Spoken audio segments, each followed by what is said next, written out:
Here at Pixar, our story is a big deal. We really try to craft them as best we can. And you're constantly running up against something in a story that makes you think, God, do I have any idea how stories work? It doesn't matter who I'm talking to. They're always sort of relearning story, like, oh, yeah, that's how that works in movies, right? I don't know, you can never go over the basics too much in story.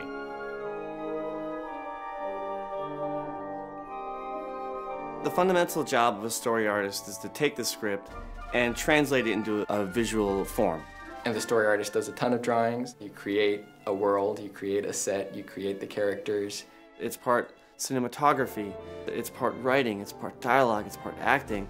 And we as story artists take all those skill sets and put them all together through our drawings. And some of the best exchanges sometimes are, we write something, somebody boards it, you take a look at the boards, you say, oh, there's a fountain in the set? We can do a gag about the jumping over the fountain and the guy falls in it. And then they say, oh, you're gonna do a gag about the fountain? Then why don't I shoot it like this? And they say, that's great, now what if we do? And it's just that kind of builds on itself. And it's up to us to sort of understand their intentions, interpret their intentions, and then add to the intentions. And frankly, vet ideas that aren't gonna work. And we're sort of like the lab in that way. You know, a story artist's relationship to their boards is complicated because, you know, you put your heart and soul into it, and then you go in and pitch it, and so he starts to look around slowly, and boom, it's squishy, and the kid freaks out, ah! And then someone tears it apart, and your job is just to say, like, I hated that too. I could do it better, I could throw it all away and start from scratch. One of the hardest things with this story is the prequel nature of it. There's not a lot of opportunity for drama when you know how the whole movie's gonna wrap up. Actually, our first screening, I think, we got the note predictable. That was kind of the only note, which is the worst note. We started out very early on saying, whatever people's expectations are coming into the movie, let's try to upend those. Let's try to say, for instance, Mike wants to be a scare.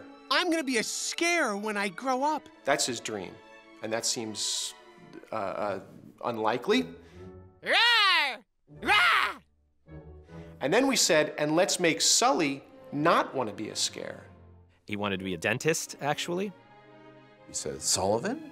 As in Sullivan Dentistry? Sludge Falls? And it was just one of these things where no one in the audience wants him to be a dentist. So it was just wasting time to, like, come on, give up dentistry and do this thing that you're clearly meant to do. You're 9 feet tall with fangs. What we didn't realize is that in Monsters Incorporated, Sullivan comes to life when Boo enters the picture. When you take Boo out of that equation, which we have to do in the prequel, we're continually trying to answer that question, who is Sulley and what drives him? We always try to, like, load Sulley with all these emotional issues. Dad, wait! Don't go! And it just seemed forced. And based on that, we made a huge shift and started to go, wait a minute, why not focus on Mike? Because Mike seems to have the bigger emotional arc. And then once we tried a version with Mike, there was something that just sort of on a gut level felt right because he was this underdog character. Once you lock in on your central theme, everything kind of falls into place. I mean, that's your guiding principle, that's your compass. It's a story about 2 characters who come into the movie with a certain set of insecurities and who only once they're able to tear those insecurities down are able to form a true friendship. Mike! One of the scenes that was more challenging was the moment where Mike and Sulley kind of have their heart-to-heart at the lake. There was a version of it where they have this conversation and at the end of it, they're best friends. I need you, buddy.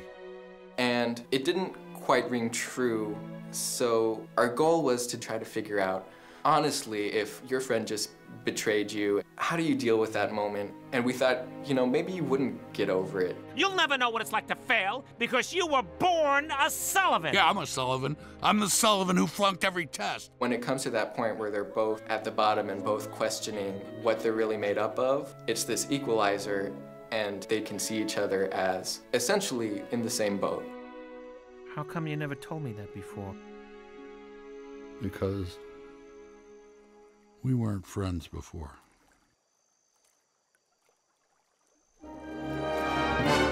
Once we knew that these 2 guys needed to team up, then we knew that there was this expectation of having the greatest scare ever. So yeah, again, the note is in return home to make it the best scare ever. So that's what we'll have to do by 6 o'clock.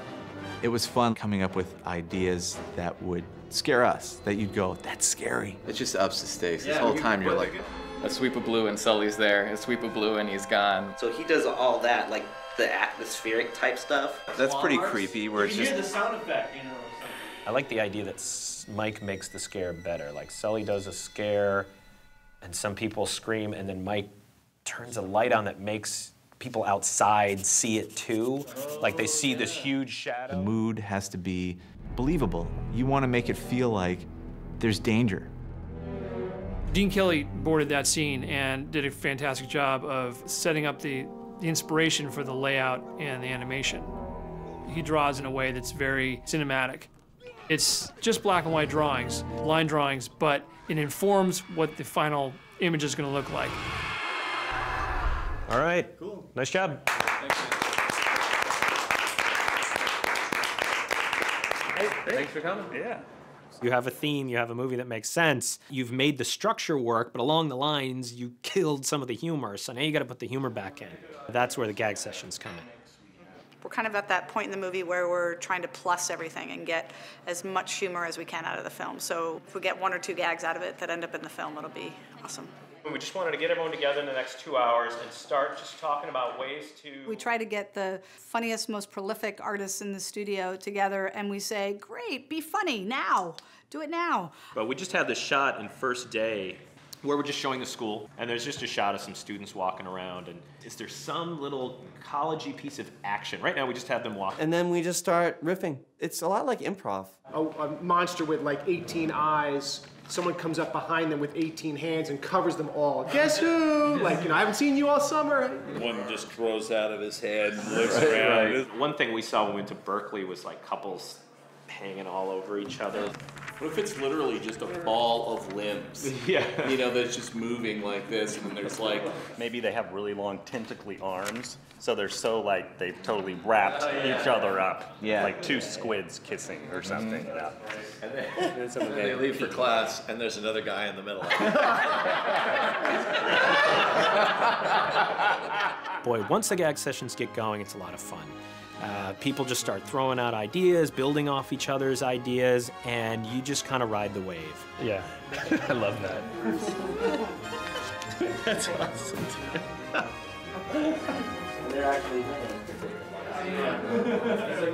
It was a journey. I think I was actually working on Monsters University longer than I was in college.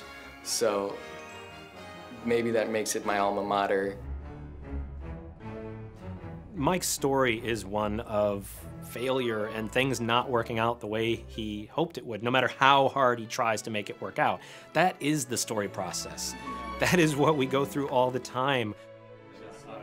I feel we look back on the film and it was all those early failures, it was all those mistakes, it was all those roads we went down and all those hard times and all those things that didn't work out that led to a movie we never could have thought up the first time around.